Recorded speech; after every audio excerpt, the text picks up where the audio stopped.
about how unhappy they are, maybe I should kill myself. So girls will often talk about it. In fact, girls are much more likely to talk about suicide. Boys are actually more likely to do it.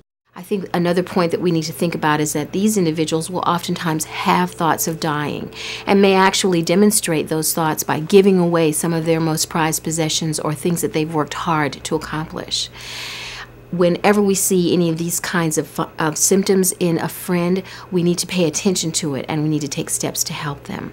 Some of the things that might help you know that a friend is having serious problems and might be considering ending their lives is that they've just lost interest in things that used to bring them joy.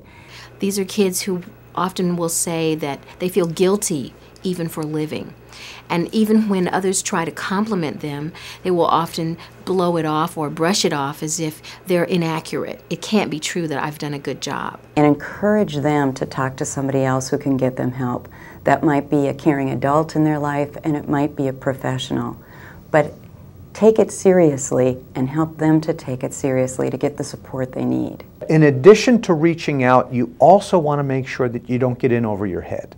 In other words, sometimes your friend might be experiencing, kind of an emotional, a sense of emotional turmoil that's bigger than you can handle.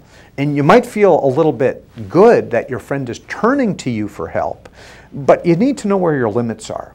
If we're really down, sometimes the first thing that can go out the window for anybody, but particularly when you're a teenager, the thing that can go out the window is perspective.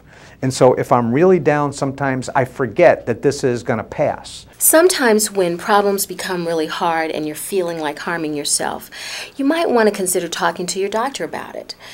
Of course, very rarely do my patients come to see me as a pediatrician with their first complaint being that they think they want to end it all.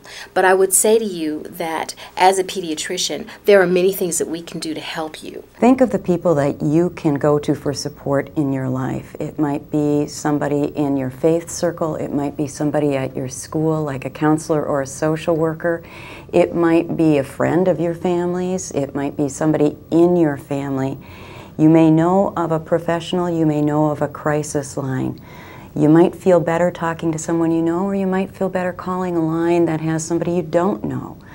It's not easy to reach out when you're feeling really, really sad, but it is well worth it. When something terrible happens, we all have a tendency to say, what could I have done? And the reality is that a lot of times there are things that we could have done, but we didn't know that at the time. And so we need to talk about that, get some of that guilt so that we share some of that, so we get perspective on it. And we need to be able to kind of feel the pain, feel the loss. So not stuff that feeling, but realize that, we can't